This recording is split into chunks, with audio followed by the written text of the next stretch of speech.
मुस्लिम राष्ट्रपति भी बने या सिर्फ लूटने का काम करते हैं। धर्म परिवर्तन हो रहा है, मुसलमान लोग आतंकवाद फैला रहे हैं, हिंदू खतरे में है। ये कहाँ पे गाय कट रहा है, उनको थूक चटाया जाता है, उनके ऊपर पेशाब किया जाता है। मैं सह नहीं पाता हूँ। संविधान को बचाने के लिए बहुत कोशिश कर रहे हैं। जय मसीह, प्रेज द लॉर्ड, शालोम, जय भीम। कैसे हैं आप सभी दोस्तों? आप सभी को तो पता होगा ज्योति शर्मा। मैं औरतों की बहुत रिस्पेक्ट करता हूँ क्योंकि मेरे घर पे भी मेरी माँ बहन है, मेरी वाइफ है, इसलिए मैं रिस्पेक्ट करता हूँ। लेकिन जब ज्योति शर्मा की बातें दिमाग में यहाँ आता है ना, तब ये समझ में आता है कि ये औरत नहीं है, शैतान है, ये पिशाच नहीं है। इसे जात पात करे बिना, जात पात की लड़ाई किए बिना इसका खाना हजम नहीं होता। इसको रात को नींद नहीं आती, इसको सुकून नहीं मिलता, इसको चैन नहीं आती।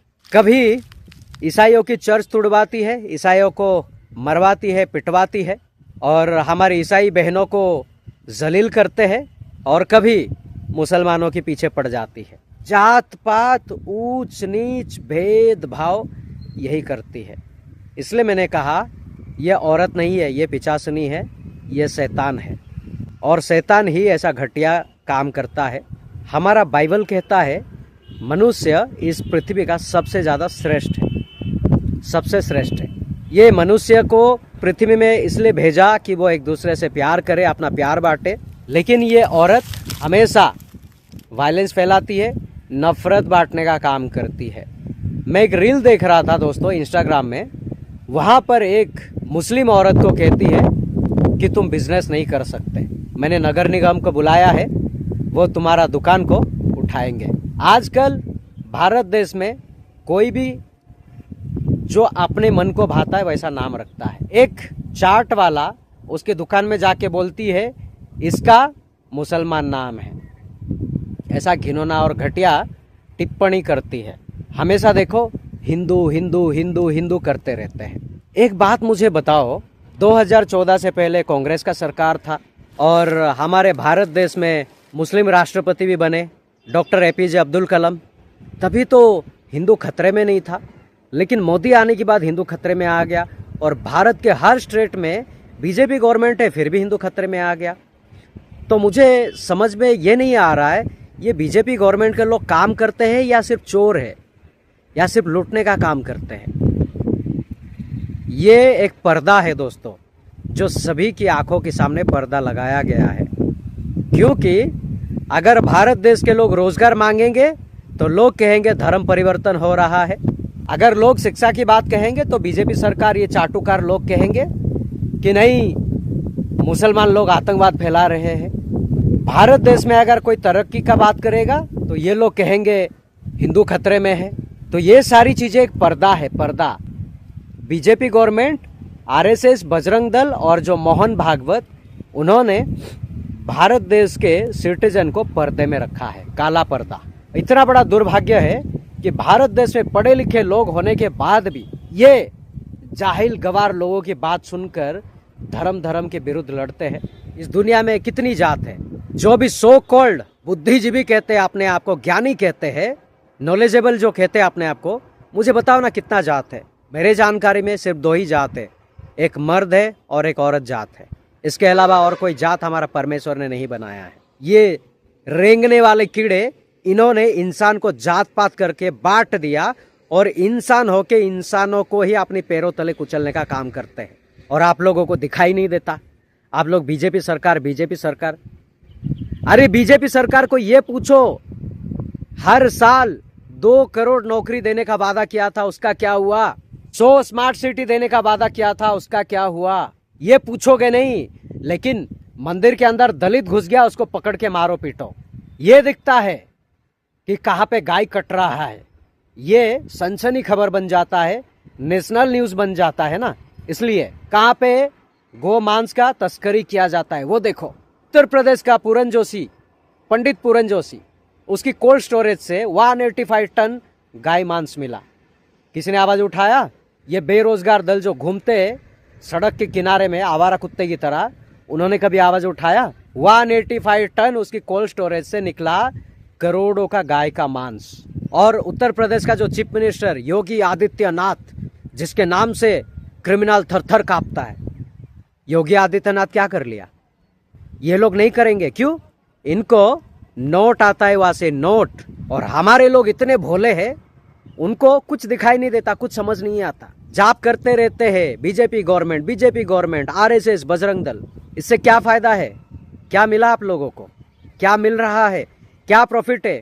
क्या इससे आपके बच्चे लोग पढ़ पा रहे? क्या इससे आपके बच्चे लोगों का उन्नति हो रहा है? क्या इससे आपके बच्चे लोग कोई डॉक्टर, कोई इंजीनियर, कोई साइंटिस्ट बन पा रहा है? इससे आपके बच्चे लोग सिर्फ और सिर्फ अंधभक्त बन रहे हैं। इससे आपके बच्चे लोग अच्छी चीजें छोड़कर गोबर खा रहे, गाय का पेशाब पी रहे, दूध को गटर में बहा रहे, नदियों में बहा रहे। आज गंगा नदी इतना प्रदूषित कर दिया गया है कि कुछ साल बाद उसके अंदर कोई घुसेगा भी नहीं। जमुना नदी को तो गटर बना दिया है, गटर से भी गया गुजरा हो गया वो। ये तरक्की करता हुआ देश, 4 ट्रिलियन का हमारा जीडीपी है करके बहुत छाती कूटते हैं। इससे क्या अचार बनाओगे? चाटोगे उसको? क्या करोगे? जब हमारे लोगों को उनकी अच्छी सुविधा नहीं दी जाती, उनके लिए कोई तरक्की का काम नहीं किया जाता, यहाँ पे फैक्ट्री नहीं लगाई जाती, यहाँ पर लोगों को काम करने के लिए कोई सुविधा नहीं होता, तो क्या करेंगे ऐसे पैसों का? ये नेता लोग देश को बेच बाच के पैसे लूट के लेके भाग जाएंगे। फिर करते रहना ऐसा। मैं एक भारत का सिटीजन हूँ, मुझे मेरे भारत देश को देखते हुए ना बहुत दुख होता है, बहुत तकलीफ होता है। जहाँ पे आदिवासी भाइयों को, बहनों को मारा जाता है, पीटा जाता है, दलितों को उनकी थूक चटाया जाता है, उनके ऊपर पेशाब किया जाता है, मैं सह नहीं पाता हूँ, मुझसे रहा नहीं जाता, इसलिए मैं आवाज उठाता हूँ। लेकिन आप लोग कब तक ऐसे सोते रहोगे? कब तक ऐसे सहते रहोगे? आपका उम्र तो चला गया, लेकिन आपके आने वाली पीढ़ियों के बारे में सोचो जरा। एक बार अगर मनुस्मृति आ गई ना, दलितों और आदिवासियों, इतना याद रखो, एक बार मनुस्मृति आ गई तो सर उठा के नहीं चल पाओगे। ये ब्राह्मण लोग तुम्हें ऐसा कर देंगे और तुम्हारी माँ बहन उनके सामने नग्न होके घूमेंगे। फिर तुम्हारे सामने उनकी इज्जत लूटी जाएगी, तुम कुछ नहीं कर पाओगे, कोई प्रॉफिट नहीं होगा अगर आज आवाज नहीं उठाया। और बहुत सारे अंधभक्त हमारे बाबा साहेब अम्बेडकर को गालियां देते हैं, उनकी झंडे को जलाते, उनकी मूर्तियां को तोड़ते।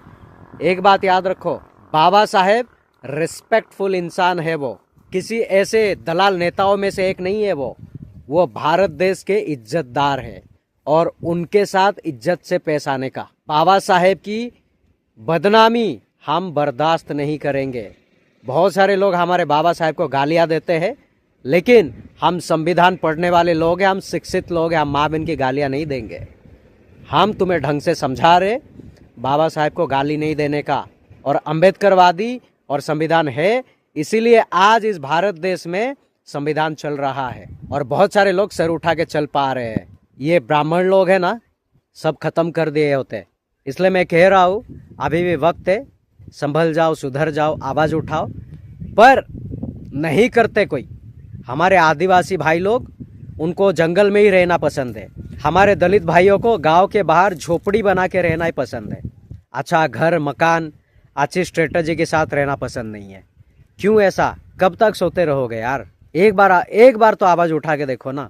अपने अंदर की आग को जलाओ और अपने फंडामेंटल राइट के लिए लड़ो।